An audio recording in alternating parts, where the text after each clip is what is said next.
Esqueça o silêncio. Gana é para quem quer sentir a vida no volume máximo. Do estalar de dedos característico do comprimento Aqua-Aba aos ritmos do Afrobeat que fazem as ruas de Accra tremerem, tudo aqui é cru, real e de tirar o fôlego. Esta é uma terra de contrastes radicais onde o ouro puro reluz nos reis Ashanti, enquanto as sombras da história ainda assombram as paredes dos castelos de escravos. Sem roteiros, sem atores, apenas a alma do coração dourado da África Ocidental, contando uma história de resistência e orgulho sem pedir desculpas. Não apenas assista, deixe Gana entrar debaixo da sua pele.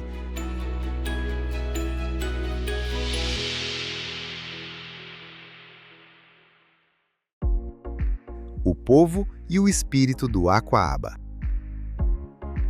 Em Gana, tudo começa com uma palavra Aqua-Aba.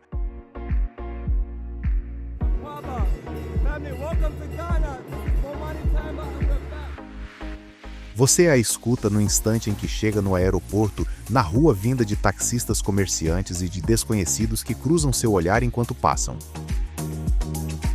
Ela significa bem-vindo, mas aqui carrega muito mais peso. Aqua-Aba é uma promessa. Diz: você está seguro, você é aceito, você pertence mesmo que seja apenas por um breve momento.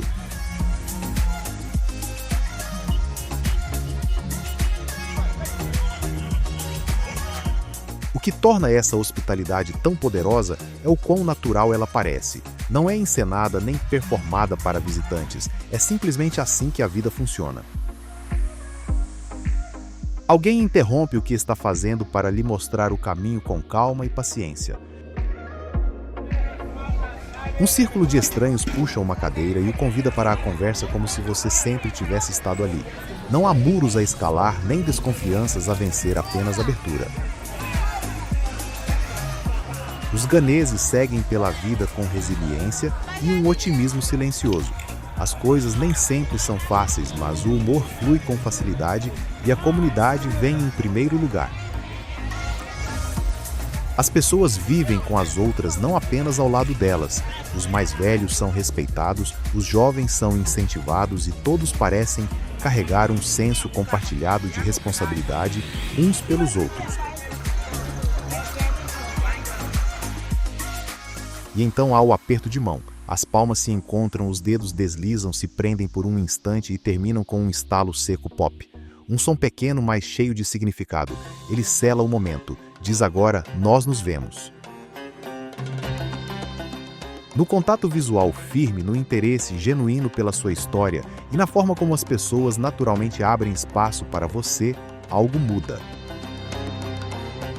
Aqua-Aba não é apenas um convite para visitar Gana, é um convite para entrar em seu coração. E quando você sente esse calor todo, o resto começa a se revelar maior, mais alto, mais vibrante e inconfundivelmente vivo.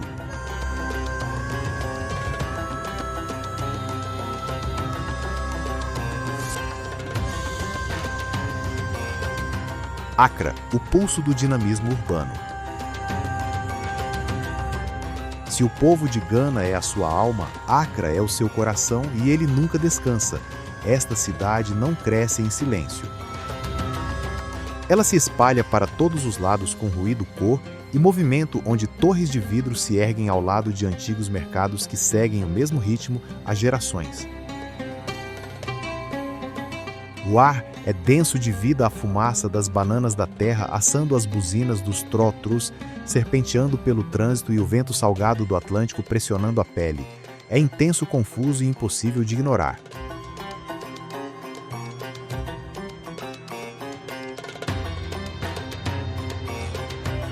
Para sentir o verdadeiro pulso de Accra, vá ao mercado de Makola. Isso não é compras, é sobrevivência e estratégia. Os caminhos estreitos são comandados pelas rainhas do mercado, mulheres de instinto afiado e autoridade silenciosa que mantém todo o sistema em funcionamento. Tecidos, pimentas, celulares, peixe seco, tudo se move rápido. O que parece caos é, na verdade, ordem, uma economia informal que alimenta a cidade e move o país. Dá para sentir a ambição em cada transação. Mas Accra não é só correria. é também criatividade alta e destemida. Em Jamestown, paredes coloniais rachadas viram telas, a música invade as ruas. Durante o Charlevoix Street Art Festival, a cidade se transforma em uma galeria viva misturando tradição com energia global. O futuro parece próximo o suficiente para ser tocado.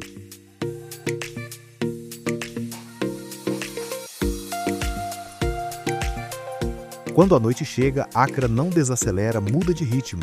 De lounges elegantes a bares de beira de estrada servindo cerveja gelada ao som de afrobeats, a cidade permanece acordada. O Daddy December traz a diáspora de volta para casa, mas a alegria nunca vai embora.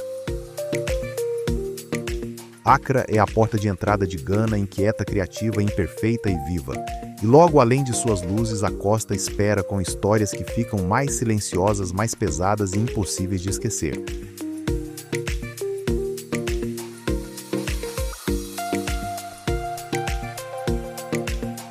O legado da Porta do Não Retorno.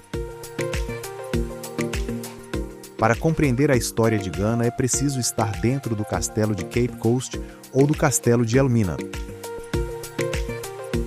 Por fora, eles parecem tranquilos paredes de pedra branca voltadas para o azul do Atlântico, quase belas.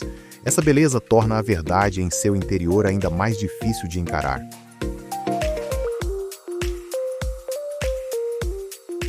Esses castelos foram os últimos pontos de confinamento para milhões de africanos durante o tráfico transatlântico de escravos. Uma vez que entravam, não havia retorno.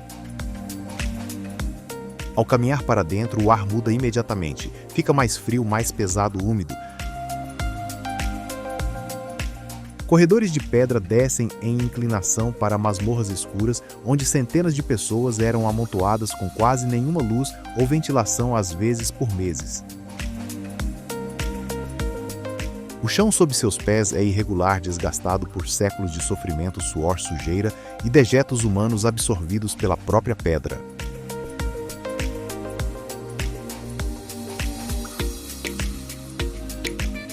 Então você chega ao lugar mais assombroso de todos, a Porta do Não Retorno. É uma pequena passagem que se abre diretamente para o mar. Por ela, os cativos eram forçados a embarcar nos navios que aguardavam no Atlântico. No instante em que atravessavam essa porta, tudo terminava: seus nomes, suas famílias, sua liberdade. O oceano engolia o que restava. Hoje, pessoas da diáspora africana vêm até aqui em silêncio, permanecendo no local onde seus ancestrais tocaram sua terra natal pela última vez. As ondas quebram do lado de fora, constantes e indiferentes, enquanto o tempo parece parar.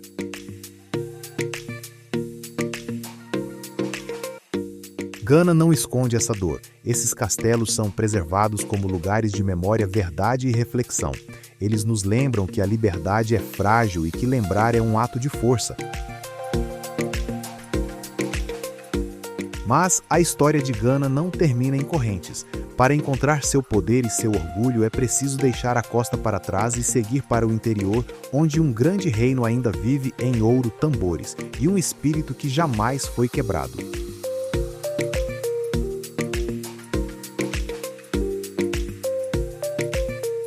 O reino Ashanti e o poder da realeza. Se a costa de Gana fala de sobrevivência, Kumasi fala de poder. Este é o coração do reino Ashanti, uma civilização tão disciplinada e unida que resistiu ao domínio britânico por muito mais tempo do que grande parte da África. Aqui a soberania não foi apenas um momento da história, foi e continua sendo um estado de espírito. O Asantehene não é uma figura simbólica congelada na tradição. Ele permanece uma autoridade viva, guardião da cultura, da lei e da identidade. Entre no Palácio Manhia ou participe de um funeral tradicional e você não se sente um espectador. Sente como se tivesse entrado em uma história que ainda está sendo escrita.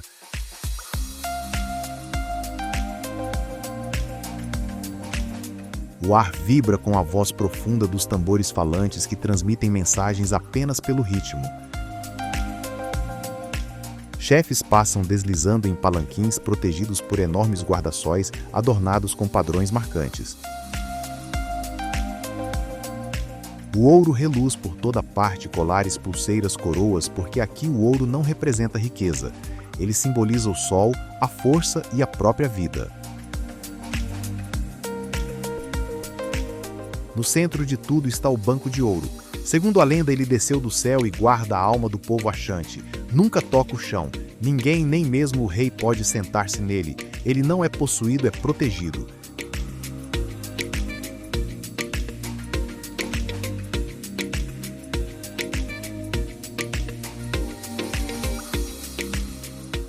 O que fica com você é o orgulho, calmo, seguro. A tradição aqui não está presa ao passado. Um chefe em pleno traje real desliza o dedo pelo celular, absolutamente à vontade. O antigo e o novo coexistem sem conflito. Esse equilíbrio é a força silenciosa de Gana, e esse espírito real não termina nos tambores, e no ouro ele segue adiante entrelaçado no tecido, transformando o próprio pano em uma linguagem de identidade.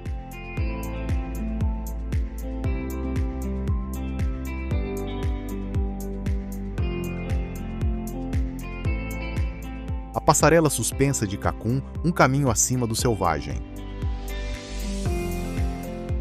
Quando se pensa em Gana, geralmente vem à mente cultura, música e história. Poucos percebem que o país também abriga uma das últimas florestas tropicais costeiras ainda preservadas da África Ocidental. No interior profundo do Parque Nacional de Cacum, a floresta respira lentamente viva com pássaros macacos raros, árvores imponentes e a presença silenciosa de animais que a maioria dos visitantes nunca chega a ver. Ainda assim, quase todos vêm por uma experiência inesquecível à passarela suspensa.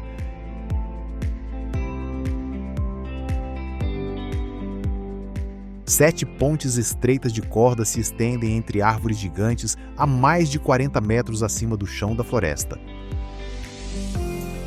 No instante em que você pisa na primeira ponte, o corpo reage antes da mente. A madeira se move, as cordas rangem suavemente. Cada passo provoca um leve balanço, lembrando que não há nada sólido sob seus pés, apenas ar e um verde sem fim. No começo, a maioria das pessoas olha fixamente para frente, segurando as cordas com força. Mas em algum ponto do caminho, o medo afrouxa, você para, respira e quando finalmente olha ao redor, o mundo se abre. Um mar de copas de árvores se estende em todas as direções. A floresta parece imensa, antiga e completamente indiferente à sua presença.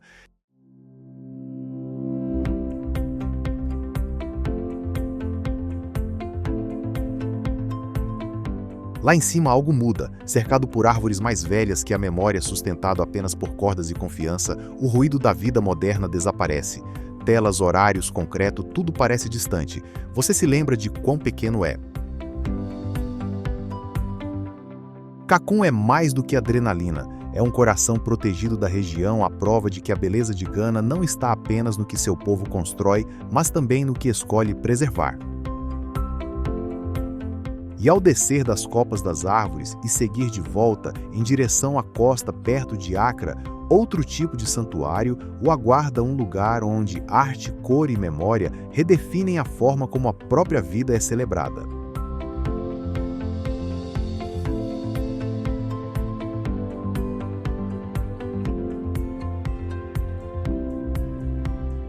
Os caixões, fantasia, celebrando a vida através da morte. Logo fora da capital, na cidade costeira de Techie, a morte não sussurra, ela canta. O que parece ser uma fileira de pequenas oficinas é, na verdade, uma das cenas artísticas mais inesperadas do mundo. São estúdios de caixões onde a despedida se transforma em narrativa. Em muitos lugares, os funerais são silenciosos, contidos, envoltos em tons de cinza. Para o povo Ga de Gana, eles são algo completamente diferente, uma celebração orgulhosa de uma vida vivida plenamente. A morte não é escondida, ela é honrada com ousadia.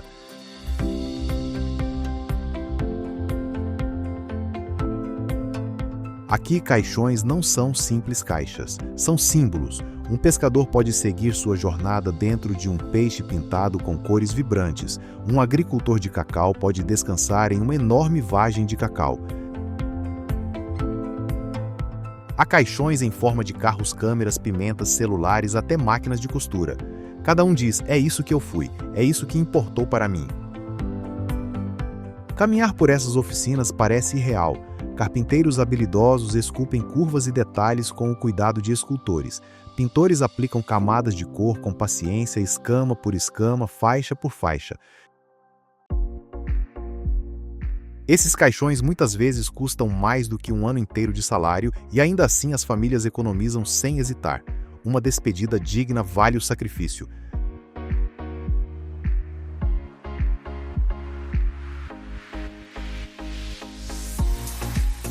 O mais marcante é como essa tradição inverte a lógica. Em vez de focar na perda, foca no significado. Em vez do silêncio, escolhe a cor. Em vez do medo, escolhe o orgulho. Enquanto um artesão pinta os toques finais em um caixão em forma de peixe, uma verdade fica clara em Gana: a criatividade não pertence a vitrines. Ela vive nas ruas, dentro das famílias e até além da própria vida. E esse mesmo senso destemido de identidade aparece todos os dias na forma como as pessoas se vestem, caminham e vivem.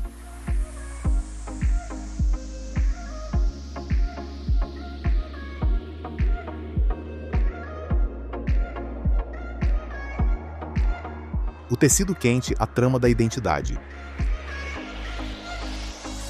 Em grande parte do mundo ocidental, a moda vai e vem. Tendências surgem, desaparecem e logo são substituídas. Em Gana, a roupa fala mais devagar e muito mais profundamente. O que você veste pode dizer quem você é, de onde vem e no que acredita. Nenhum tecido carrega essa mensagem com mais força do que o quente. Na vila de Bonwire, o som dos teares de madeira preenche o ar. Clac, clac, clac. É um ritmo constante que ecoa por essas colinas há séculos. O quente não é estampado nem produzido em massa. Ele é tecido à mão, fio por fio, faixa por faixa, com uma paciência que beira o meditativo.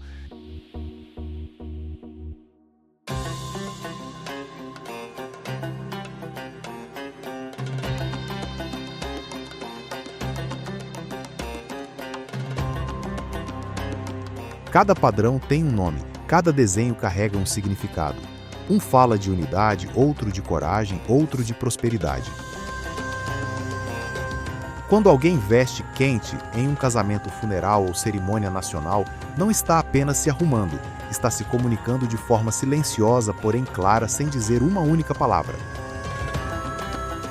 As cores também falam. O dourado reflete realeza e força espiritual. O verde homenageia a terra e o crescimento. O vermelho recorda sacrifício, luta e o sangue dos ancestrais. Juntas, essas cores formam uma linguagem mais antiga do que a escrita.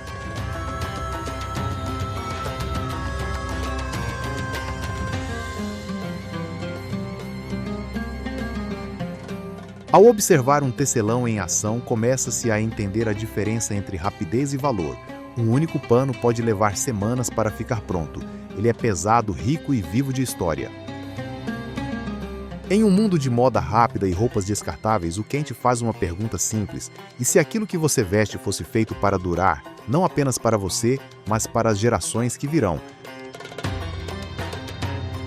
O quente é a alma visual de Gana, e à medida que o calor da tarde aumenta, outra linguagem poderosa começa a se fazer ouvir, feita de especiarias, fogo e sabor vindo direto da cozinha.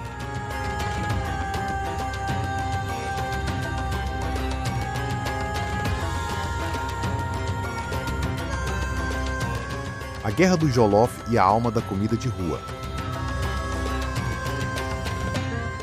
Você não passa muito tempo em Gana sem ouvir uma pergunta que sempre acende o debate. O nosso jollof é melhor que o da Nigéria. Ela vem acompanhada de um sorriso, mas não se engane, o assunto é sério. A Guerra do Jollof é amigável, barulhenta e profundamente emocional.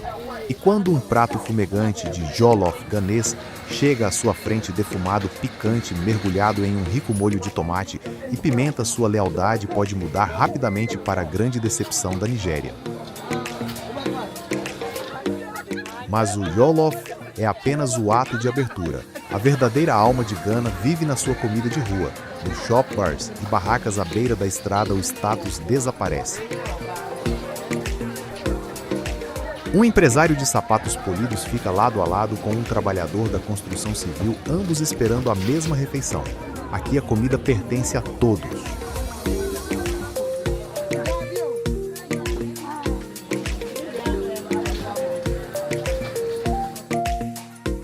Veja o fufu, mandioca e banana da terra cozidas e socadas até virar uma massa lisa e elástica. Nada de garfos, nada de facas. Apenas as mãos arrancando um pedaço e mergulhando-o em uma sopa leve, bem quente, ou em um ensopado de amendoim. É simples, físico e profundamente humano. Nos mercados, mulheres socam o fufu com enormes pilões de madeira movendo-se em perfeita sintonia. O ar se enche do aroma do kelewele, bananas da terra fritas com gengibre e pimenta, e da tilápia fresca retirada da água naquela mesma manhã. A comida não pede desculpas, ela é ousada, é ardida, foi feita para ser compartilhada. Sentado em um banco baixo de madeira, o suor se misturando ao tempero, estranhos passam a tratá-lo como família. E aos poucos o barulho da cidade se suaviza. Outro som começa a surgir, risadas, conversa, conexão.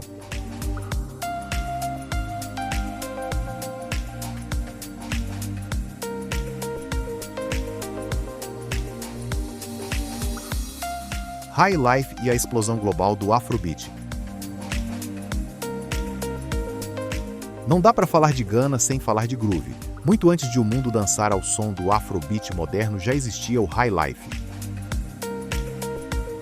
Nascido no início do século XX, o High Life combinou ritmos tradicionais Akan com jazz ocidental e instrumentos de sopro. Era o som de uma África nova e independente, sofisticada, animada e incrivelmente melódica. Quando você se senta em um bar pouco iluminado da cidade e escuta aquelas linhas de guitarra limpas com sabor de jazz, está ouvindo a história de um povo que encontrou sua voz através da música.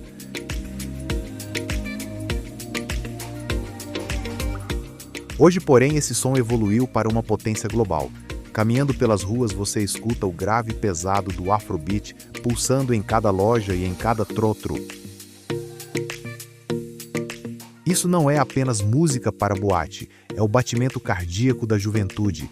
É um gênero que tomou conta das ondas sonoras do mundo, mas cujas raízes continuam firmemente fincadas na poeira vermelha da África Ocidental. Há uma alegria crua e contagiante na forma como os ganeses dançam, uma expressão de liberdade que envolve o corpo inteiro. Você já foi tão tomado por um ritmo a ponto de esquecer que era um estrangeiro em terra alheia? Em Gana, a música é a ponte que une todos, transformando uma rua lotada em celebração.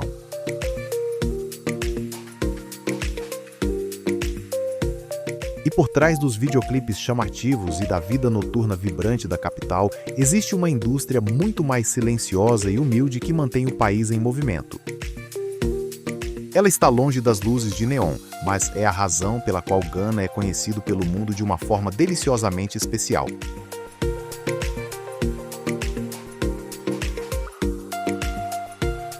O ouro marrom, o trabalho silencioso dos produtores de cacau. Para encontrar o verdadeiro alicerce da economia de Gana, é preciso voltar às colinas úmidas e sombreadas das regiões Ashanti e Ocidental. Esta é a terra do cacau. Gana é o segundo maior produtor mundial e para milhões de famílias esse ouro marrom é a sua fonte de vida. Diferentemente das grandes plantações corporativas encontradas em outros lugares, a maior parte do cacau ganês é cultivada em pequenas propriedades familiares. É um trabalho exaustivo e meticuloso. Vê-se os agricultores usando longas varas para colher as vagens coloridas e em seguida abrindo-as cuidadosamente à mão para revelar os grãos brancos e polposos em seu interior. Esses grãos são então fermentados e secos sob o sol intenso da África sobre grandes esteiras de madeira. É um processo lento que pouco mudou ao longo de um século.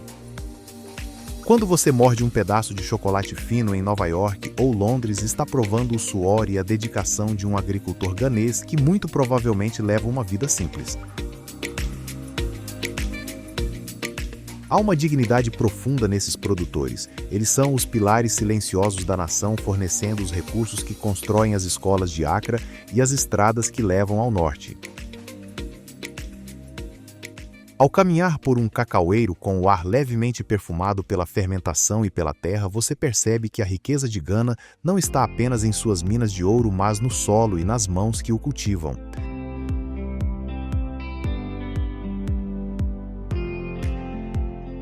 Conclusão: Gana é uma verdadeira aula de resiliência e alma. É um país que encarou os capítulos mais sombrios da história e emergiu de cabeça erguida envolto em quente e seguindo o compasso do high life.